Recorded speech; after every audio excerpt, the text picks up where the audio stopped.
여러분 안녕하십니까? 천안에서 한 남성이 쇠막대기를 들고 고양이를 학대한 정황이 포착돼 공분을 사고 있습니다.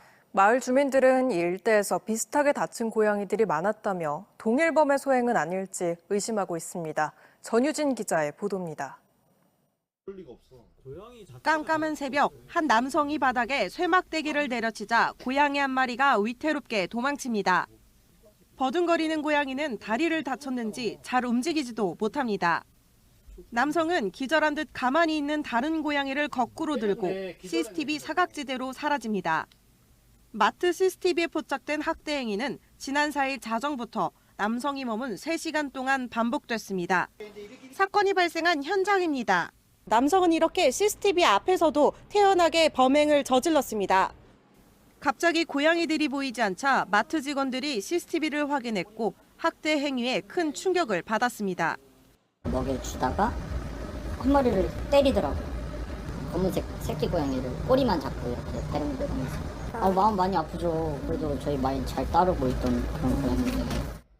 동물보호단체는 다친 고양이를 구조하고 고양이를 학대한 남성을 동물학대와 절도 및 건조물 침입 등 혐의로 경찰에 고발했습니다.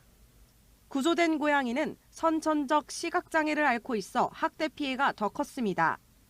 골반이 부러지고 배에 피가 가득 차 결국 서울병원으로 옮겨져 치료받고 있습니다.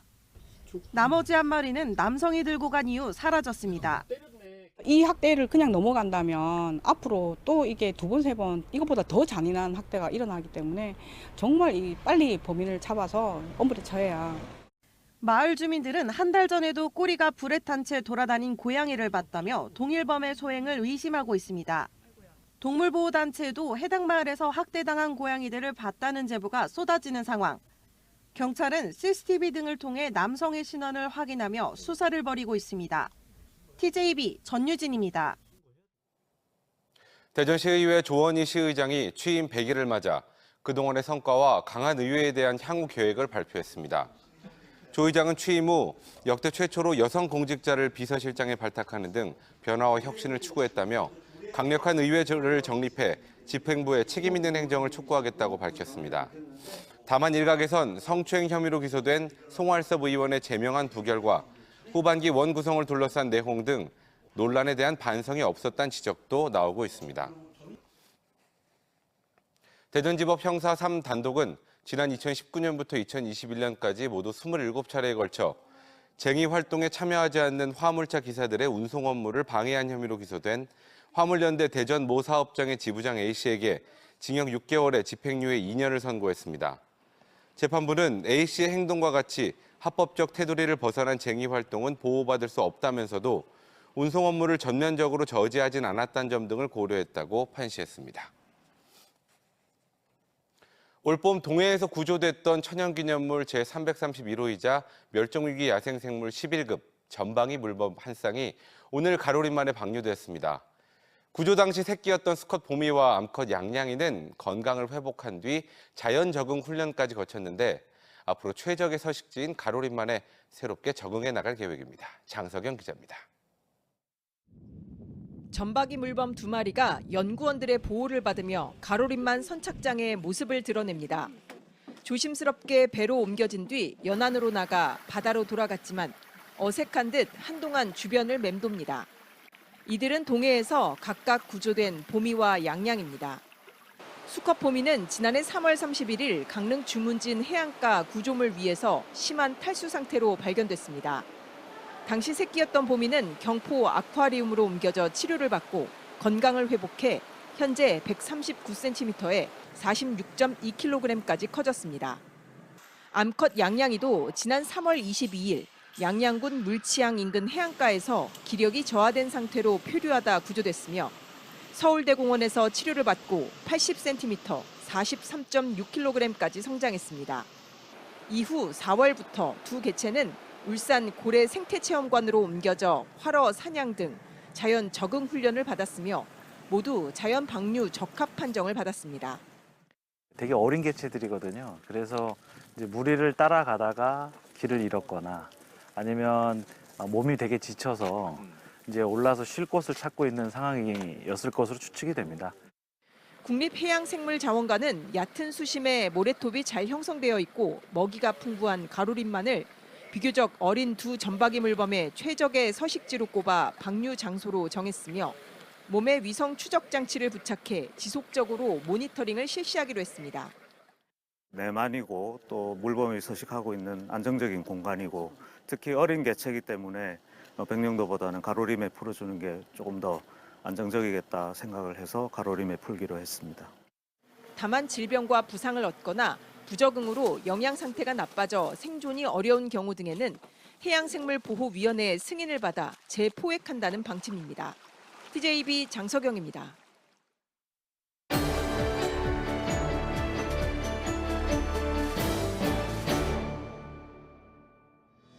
국정감사 기간을 맞아 국정감사에서 쏟아지는 핵심 내용을 정리해 한 걸음 더 살펴보는 국감 돋보기 순서를 마련했습니다.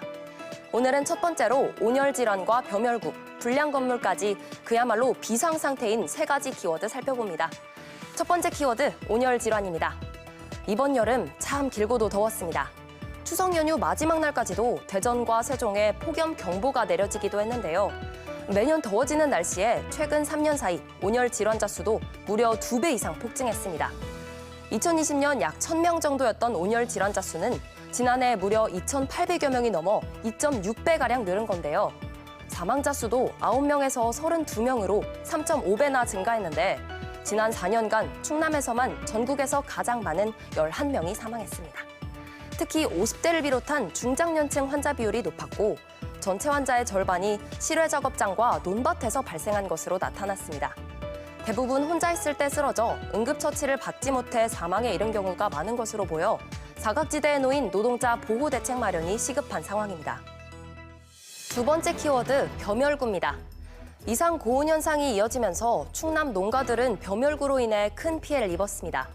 얼마 전 서천군 한산면의 모습인데요. 논 사이사이가 폭탄을 맞은 듯 황갈색으로 동그랗게 파였습니다.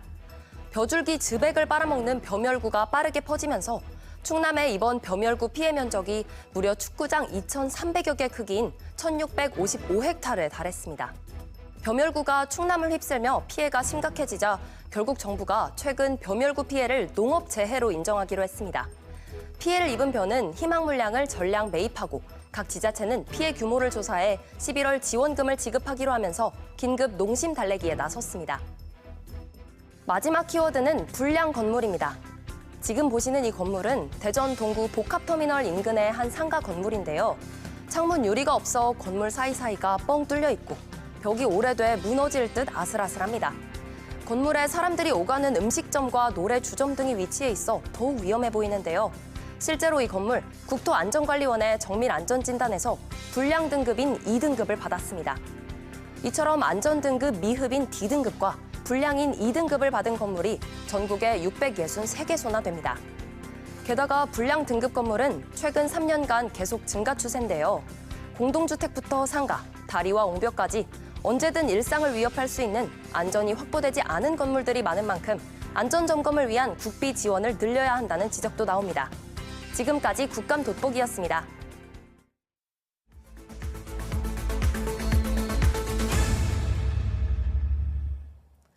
대전시와 국가정보원 지부가 주최한 2024 충청 사이버 보안 콘퍼런스가 대전 컨벤션 센터에서 지역 발전과 사이버 위협 공동 대응을 주제로 열렸습니다. 지자체와 공공기관 사이버 보안 담당자 350여 명은 행사에서 사이버 위협에 대응해 지자체와 공공기관 간 협력을 강화하고 최신 사이버 공격 기법과 신기술 등을 공유했습니다.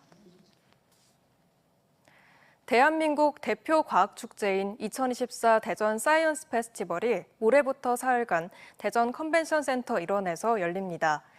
이번 행사는 우주경제시대 대전셋과 함께하는 인류 우주도시의 시작을 주제로 대덕 연구개발특구의 과학기술과 지역의 첨단산업, 문화가 융합된 다채로운 프로그램들이 마련됩니다.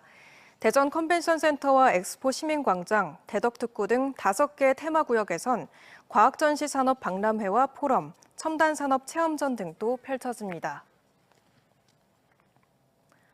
전국체전이 엿새째로 접어든 가운데 우리 지역 선수들의 금메달 연패 행진이 이어지고 있습니다. 충남체육회 김동회 선수는 복싱에서 14년째 금메달을 목에 걸었고 대전 펜싱 대표팀은 사브르 단체전 결승에서 오상욱의 금빛 찌르기로 2연패를 이어갔습니다. 박범식 기자의 보도입니다. 충남체육회 김동혜 선수의 묵직한 주먹이 상대 선수의 턱에 여러 차례 꽂힙니다. 상대 선수와 팔이 교차하며 주먹을 상대의 얼굴에 적중시키기도 합니다. 한국 아마추어 복싱의 절대 강자 김동혜 선수가 헤비급 결승전에서 한국 최대 선수를 상대로 4대1로 승리했습니다. 이번 승리로 김동혜 선수는 14년 연속으로 전국체전에서 금메달을 목에 걸었습니다. 전국체전을 14번 금메달을 땄는데 다치지 않고 남은 이제 선수 기간이 3년인데 3년 동안 이제 1등하는 게 목표입니다. 대전 펜싱의 영웅 오상욱 선수의 날카로운 금빛 찌르기가 경남 남해체육관을 가로질렀습니다. 박상원 선수도 펜싱검을 빙빙 돌리며 노련하게 득점에 성공합니다.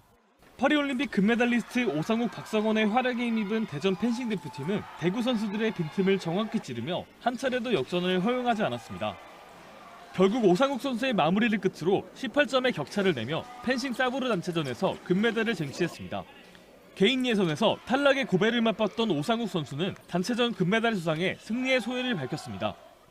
개인전에서 못한 거를 단체전에서 풀 수 있어서 좋았고요. 그리고 팀원들이랑 또 호흡이 잘 맞았고 또 저희가 한 단계 한 단계 이겨내서 금메달 딴 거에 더 기쁜 것 같습니다. 우리 지역 선수들의 종합메달 순위와 개수도 윤곽이 드러났습니다. 충남과 대전은 카누 종목에서 각각 12개의 메달을 쓸어 담는 등 대전은 150개, 충남은 200개 이상의 메달을 받아 순항 중이고 세종 선수들은 복싱과 레슬링 종목 등에서 11개의 금메달을 목에 걸었습니다.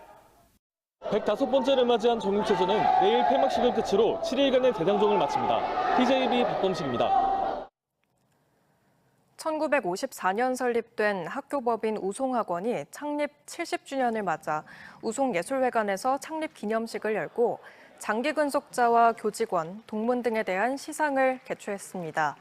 또 120여 명의 원로동문이 기부한 기금 1억 2천만 원으로 조성한 우송 글로벌 동산 개원식과 함께 한국 학생들과 86개 외국인 유학생들이 준비한 컬처데이 축제도 펼쳐졌습니다. 세종시가 외래어 명칭 시설인 복합 커뮤니티 센터의 이름을 행복 누림터로 바꿉니다. 시는 지난 한글날 경축식에서 발표한 우리말 개선 계획에 따라 로컬푸드 가공지원센터를 우리농산물 가공센터로, 세종형 쉐어하우스는 세종형 공유주택 등으로 바꾸는 등 모두 8개 시설의 명칭을 우리말로 바꾼다는 계획입니다. 오는 18일부터 20일까지 한국판 모세의 기적 제24회 무창포 신비의 바닷길 축제가 열립니다. 무창포 수욕장 백사장 앞에서는 조수간만의 차로 1.5km 떨어진 석대도까지 S자 모양 곡선의 바닷길이 나타나는데 축제 기간 중 18일 오전 8시 59분부터 11시 7분, 19일 오전 9시 30분부터 11시 49분, 20일 오전 10시 11분부터 낮 12시 22분까지 바닷길이 열립니다. 축제는 오후 6시 잔디광장 특설무대에서 신비의 바닷길 사랑음악회로 시작되며 바닷길 횃불 체험과 불꽃쇼, 맨손 광어 대하잡기 등도 다양하게 펼쳐집니다. 보행자 손목을 치고 자리를 떠난 택시 운전사에게 항소심에서도 벌금 500만 원이 선고됐습니다. 택시기사 A씨는 지난 2022년 7월 아산의 한 도로에서 차량 사이드미러로 횡단보도를 건너던 보행자를 친 뒤 간단한 사과만 한 채 자리를 떠나 도주치상 혐의로 재판에 넘겨졌습니다.